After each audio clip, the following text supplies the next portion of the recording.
Hello students, मैं सरवण मंत्री। आज अपन पढ़ने जा रहे हैं, हमारे दो टॉपिक हैं। एक तो है रेन, जो और किस तरीके से बारिश होती है, रेन होती है, और किस तरीके से क्लाउड्स बनते हैं, उनके बारे में अपन समझेंगे, ठीक है। और दूसरा टॉपिक है अपने पास है एयर पोल्यूशन। एयर पोल्यूशन किस तरीके से होता है, किस तरीके से फैलता है, और किस तरीके से अपन उसको कम कर सकते हैं, इसके बारे में अपन डिस्कस करेंगे, ठीक है। तो देखिए, अपन टॉपिक स्टार्ट करने जा रहे हैं, हमारा है रेन। देखिएगा, rain, how clouds are formed and bring rain.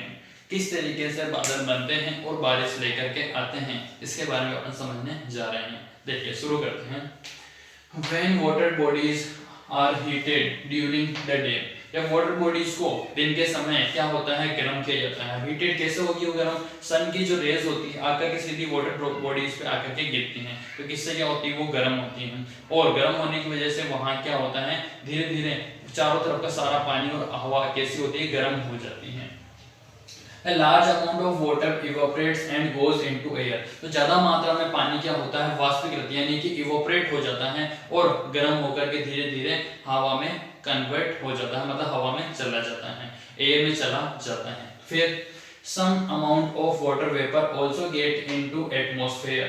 कुछ अमाउंट का क्या होता है, एटमॉस्फेयर में ही चला जाता है। क्यों?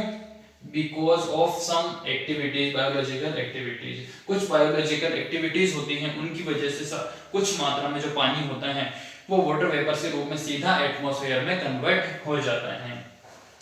This air also gets heated. तो वहां की जो एयर भी क्या होती है, धीरे धीरे गर्म होना शुरू होती है। तो the hot air rises up carrying the water vapours with it. हवा गर्म है, उठ रही है ऊपर की तरफ, धीरे धीरे पानी के साथ में ऊपर की तरफ उठ रही है। तो वाटर वेपर्स भी क्या है, एयर के साथ में ऊपर उनके साथ में उठ जाएगी, क्योंकि वाटर वेपर्स क्या है, एक्चुअल में गैस है। गैस क्या होती है, एयर के साथ में घुल सकती हैं, और घुलने की वजह से वो भी क्या हो गई, गर्म हो गई है। गर्म होने की वजह से क्या हो रही है, एयर के साथ गर्म होकर के ऊपर की तरफ उठ रही है। ऊपर उठने के बाद क्या होगी, धीरे धीरे वो फैलेगी। देखिए, As the air rises, it expands and cool। धीरे धीरे एयर क्या होगी, वहां पे ऊपर की तरफ जाएगी, ऊपर उठेगी और वहां पे गर्म होकर के फैलने की कोशिश करेगी। और जैसे जैसे फैलना शुरू होगी, हवा वापस से क्या हो जाएगी, ठंडी हो जाएगी। This cooling causes the water vapor in the air to condense in the form of tiny droplets। इस तरीके से हवा के ठंडे होने की वजह से वहां पे जो वाटर वेपर्स है, धीरे धीरे क्या होगी, वो वापस से कन्वर्ट हो जाएगी छोटी छोटी पानी की बूंदों के रूप में, टीनी वाटर ड्रॉपलेट्स के रूप में, ठीक है। क्या हो गई, क्योंकि हम वहां पे क्या हो गया, एयर ठंडी हो गई है। एयर ठंडी होने की वजह से क्या हो गया, एयर के अंदर जो वाटर वेपर्स थी वो भी क्या हो रही है, ठंडी हो रही है। तो कन्वर्ट किसमें हो जाएगी, वाटर की ड्रॉपलेट्स में। This condensation of water is facilitated if some particles could act as nucleus for the drops of the drops to form around। यहाँ पे जो पानी की जो बूंदे होती है, धीरे धीरे क्या होती है, कंडेंसेशन प्रोसेस की वजह से क्या होती है, सारी बूंदे जो मतलब सारी वाटर वेपर्स हैं पानी की बूंदों में कन्वर्ट हो जाती है कंडेंसेशन प्रोसेस की वजह से, ठीक है। Normally dust and other suspended particles in the air will perform this function।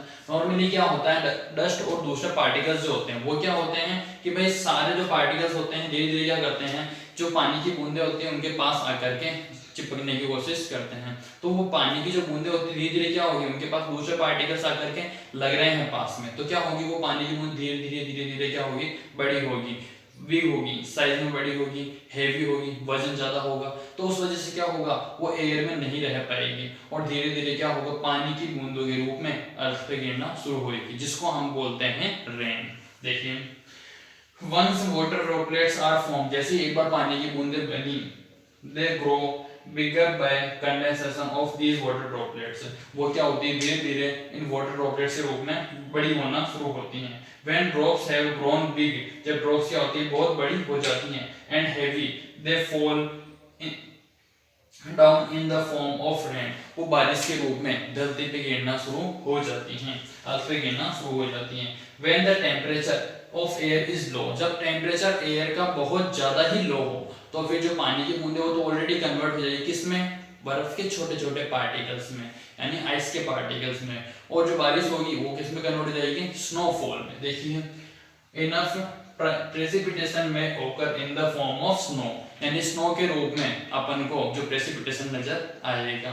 ठीक है, अब बात आती है कि भाई रेन्स आर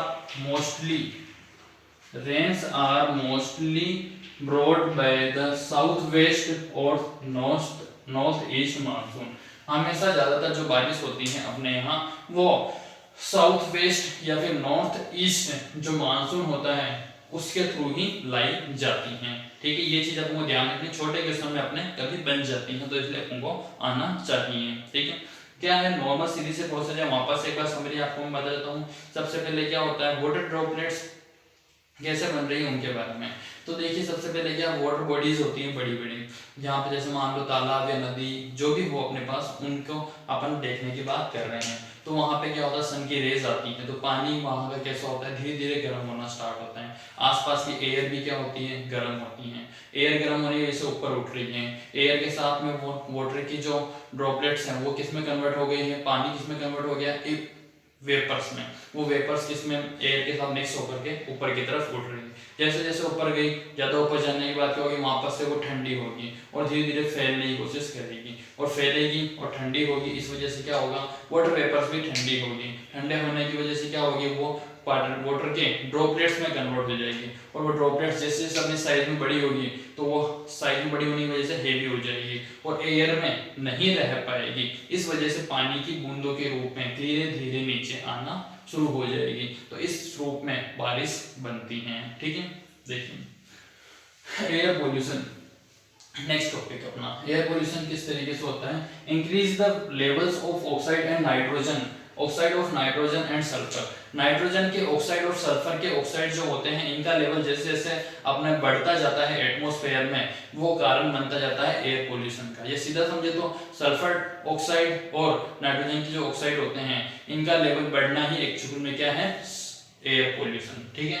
देखिए the fossil fuels like coal and petroleum contain small amount of nitrogen. Fossil fuel होते हैं जो कुछ मात्रा में नाइट्रोजन और कुछ मात्रा में सल्फर रखते हैं खुद के अंदर। When these fuels are burned, जब इन फ्यूल को क्या करा जा रहा है, जलाया जा रहा है, इनके अंदर क्या है, नाइट्रोजन और सल्फर। जब फ्यूल्स को जलाया जा रहा है तो इनके अंदर जो नाइट्रोजन और सल्फर है वो भी क्या होंगे, जलेंगे। तो nitrogen and sulphur too are burned, ये भी जलेंगे in the presence of air, air की प्रेजेंस में। और इस प्रोसेस में क्या होगा, एयर के प्रेजेंस में यानी कि ऑक्सीजन के प्रेजेंस में, ऑक्सीजन के प्रेजेंस में यानी कि ऑक्सीजन जुड़ गई है किसके साथ, नाइट्रोजन के साथ। ऑक्सीजन जुड़ गई किसके साथ, सल्फर के साथ। दोनों के साथ ऑक्सीजन जुड़ गई तो सल्फर ऑक्साइड और नाइट्रोजन ऑक्साइड बनेंगे and produces oxides of nitrogen and sulphur. Sulphur और नाइट्रोजन के ऑक्साइड यहाँ तक बन चुके हैं। ठीक है, They also dissolve in rain। अब ये क्या होता है, उस समय अगर बारिश होती है तो क्या होता है, ये पानी में जो बारिश में भी क्या होते हैं, घुल जाते हैं। वाटर का फॉर्मूला H2 और सल्फर का फॉर्मूला SO2 आपस में जुड़े बना लेते हैं सल्फ्यूरिक एसिड। ठीक है, तो they also dissolve in rain to give rise to acidic rain। इससे वजह से क्या होता है, फिर एसिड रेन भी अर्थ में होना शुरू होती है। The combustion of fossil fuels also increases। combustion यानी fossil fuels का combustion भी क्या होता है, धीरे धीरे शुरू होना स्टार्ट हो जाता है। The amount of suspended particles in the air, और suspended particles की मात्रा भी क्या होती है, एयर में बढ़ जाती है। These suspended particles, ये suspended particles कौन से हो सकते हैं, हाइड्रोकार्बन्स हो सकते हैं। कौन से, हाइड्रोकार्बन्स। और इन हाइड्रोकार्बन की मात्रा ज्यादा होना भी क्या एक तरीके से एयर पोल्यूशन ही है। Carbon particles and these suspended particles could be unburnt carbon particles or suspended cold or the substances called hydrocarbon। presence of high level of all these substances, in substances का high level atmosphere में उपस्थित होना causes visibility to be lowered। ये क्या कर देता है, visibility को कम कर देता है। visibility यानी कि अपने आसपास के तरीकों जो भी चीजें उनको देख पाना, क्योंकि वातावरण क्या होता है, इतना धुंधला हो जाता है कि अपन उसको देख नहीं पा रहे होते हैं। रीजन क्योंकि क्या है, इनकी अमाउंट ज्यादा बढ़ गई है, जैसा कि अपने सर्दियों के समय होता है, कोहरे के टाइम। ठीक है, देखिए स्पेशली इन कोल्ड वेदर, यानी कि सर्दियों के समय, ठंड के समय। When water also condense out of air, पानी क्या होता है, जो वाटर एयर में जो होती है ड्रॉपलेट्स, वो भी क्या होती है, बाहर आती हैं और धुंध या कोहरा बनाती हैं, जिसको अपन एक्चुअल में बोलते हैं स्मोक। ठीक है, this is known as smoke, उसको बोलते हैं स्मोक। तो अब अपने पास डिफाइन आ रही है एयर पोल्यूशन की and increase in the content of these harmful substance. इस प्रकार के हार्मफुल सब्सटेंस का एयर के अंदर बढ़ जाना ही क्या कहलाता है, air pollution, is called air pollution. ठीक है, ये हो गई अपने एयर पोल्यूशन की कंप्लीट डिफाइन। तो यहाँ तक आप लोगों को अच्छी तरीके से पढ़ लें, कोई भी डाउट हो, कोई प्रॉब्लम हो, वहाँ पर से एक बार जरूर पूछेगा। आज की क्लास हमारी यहीं ओवर होती है।